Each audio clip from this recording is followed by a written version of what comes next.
But for right now, we're turning to a current event happening not this weekend, but next Saturday in Rock Island. Since the 1990s, the local group Citians Affirming Diversity, or QCAD, has been dedicated to creating safe, inclusive, and welcoming spaces for LGBTQ people in our area. And now they're celebrating 35 years of that work with a gala at the Quad City Botanical Center. Here to tell us all about this is Stephanie Patrick and Wes De La Rosa with Quad City Affirming Diversity. Thank you guys both so much for being here, and congratulations. How are you feeling about 35 years? Excited. Yeah, this is wonderful. Yeah, I can Thank you so much for imagine. having me. What do you guys have planned for your luncheon gala next Saturday? Oh, so we have some guest speakers from the Midwest Writing Center. We're also having tons of appetizers and snacks. A few different things we'll be talking about, our Safe Connect program, and most importantly, just honoring the legacy of QCAD. Jack and Joyce Wiley founded this in 1990, so we'll be honoring them and their advocacy that brought us here. And is this open? Do you guys, I saw there were still a few tickets left. Can anyone come to the luncheon?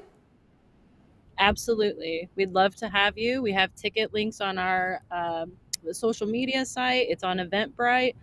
You can easily purchase your ticket, and we'd love to have anybody who wants to come. And you Let's can talk. come day of as well. Just ticket prices will be a little bit more, but if you plan ahead and purchase ahead, you'll save a few dollars. But we'd love to see everyone come.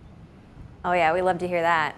So I wanted to ask you both, QCAD says it is the longest standing organization in our area that provides resources and support to our LGBTQ community. Can you guys talk a little bit about the mission of QCAD and how it's evolved over the years? Definitely.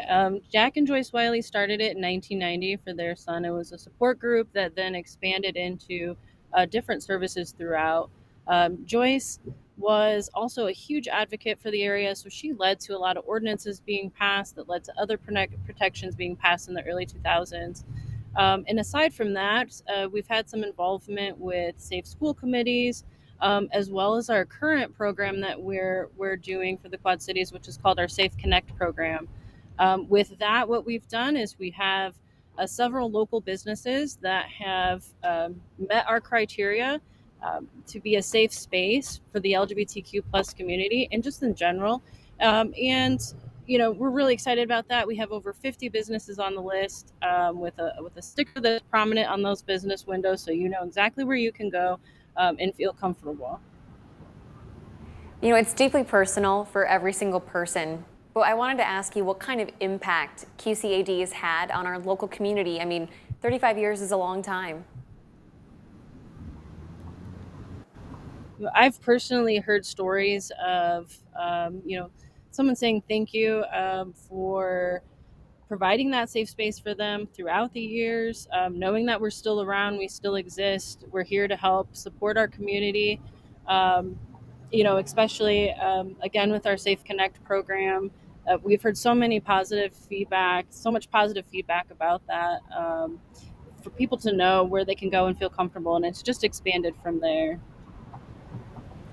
Wes, what about you? What kind of impact has this had on you over the last few years? Yeah, so I actually was a part of the drop-in when it was a weekly event at Western Illinois University. It's now evolved. We've evolved as an organization and kind of passed the torch to Clock Inc. They now host a lot of events similar to what we started with. And just knowing that originated even a decades prior to me being a teenager at the time and being a part of the organization, and now it's kind of crazy, full circle, now I'm a part of the board. Just knowing the impact we've had over the decades, it's very meaningful, and we've really worked hard to put together a great event.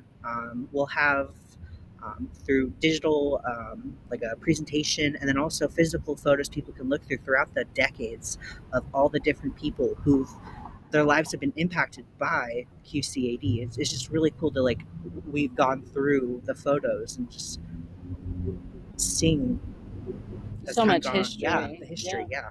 So that's also a big point we want to push is come and see the history of our community. I love it. Through our luncheon.